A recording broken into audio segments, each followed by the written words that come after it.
আল্লাহ পাক প্রথমে ছেলেদেরকে বললেন, শোনো, সূরা নূর 30 নম্বর আয়াত। আল্লাহ পাক ছেলেদেরকে বললেন, তোমরা তোমাদের চোখ নিচু রাখো, এটা আমাদের দায়িত্ব। প্রত্যেকটা ছেলের দায়িত্ব বেগানা মেয়েকে দেখলে চোখটা কি করবে? নিচু। তাহলে আপনি সিডিউসড হবেন, এক কথা। 2 নাম্বার, আল্লাহ পাক আমাদেরকে বললেন, তোমরা তোমাদের লজ্জাস্থানকে হেফাজত করো। কাদেরকে? আমাদেরকে, মানে ছেলেদেরকে। প্রথমে আল্লাহ পাক ছেলেদেরকে বললেন, চোখ নিচু করে রাখো, লজ্জাস্থানে হেফাজত করো। ঠিক আছে?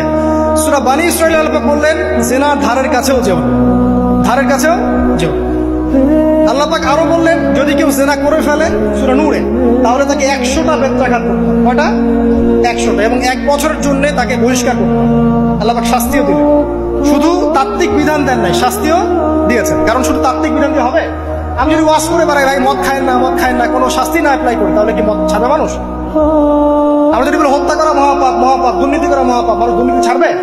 ছাড়বে না, যতক্ষণ না শাস্তি নিশ্চিত করা যাচ্ছে।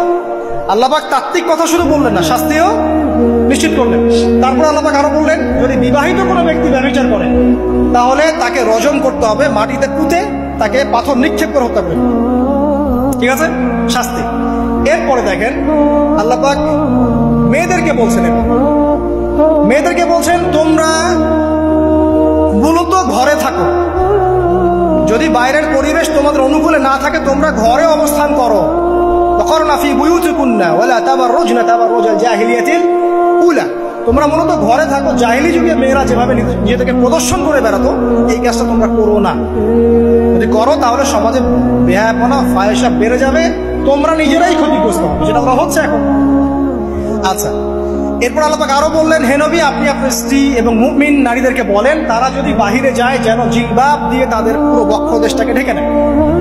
তাহলে পোশাকের সংস্কৃতির শেকড় কোত্থেকে শিখবো? আমি কোত্থেকে শিখবো?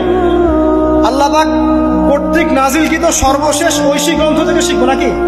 যে বইয়ের মধ্যে কোনো ভুল নাই সেটাই তো আমার শেখার মাধ্যম হবে নাকি? নাকি যে দর্শনে 1000টা ভুল সেটা শিখবো আমি? আল্লাহ পাক এখানে বলছেন, মুমিন নারীদেরকে বলো, বাইরে গেলে পরে তারা যেন জিলবাব দিয়ে, কাপড় দিয়ে সুন্দর করে বক্ষদেশ ঢেকে রাখে। বোরখার কথা এখানে নাই শব্দে। ঠিক আছে? ঢেকে রাখা ঢিলে ঢালা পোশাকের কথা এসেছে। আচ্ছা, আসেন, আল্লাহ পাক আরো বললেন যে তোমরা অমুক অমুক অমুক অমুক, যেমন আপনার বাবা, আপনার ভাই, আপনার এই যে সন্তান, এই যে মাহারাম যারা আছে, এদের সামনে ছাড়া অন্যদের সামনে যখনই যাবে, তোমরা কিন্তু হিজাব অবলম্বন। আল্লাহ পাক হিজাবের বিধান দিলেন, চক্ষু নিচু করতে বললেন, লজ্জাস্থানের হেফাজত করতে বললেন, এবং যদি এর পরেও কেউ ভুল করে ফেলে, তাহলে আল্লাহ পাক শাস্তির কথা বললেন। আল্লাহ পাকের সিস্টেমটা সুন্দর হলো না? এই সিস্টেমটা নবী সাল্লাল্লাহু আলাইহি ওয়াসাল্লাম অ্যাপ্লাই করলেন, সমাজ থেকে সমস্ত জেনা, ব্যভিচারের ভিত্তি উঠে চলে।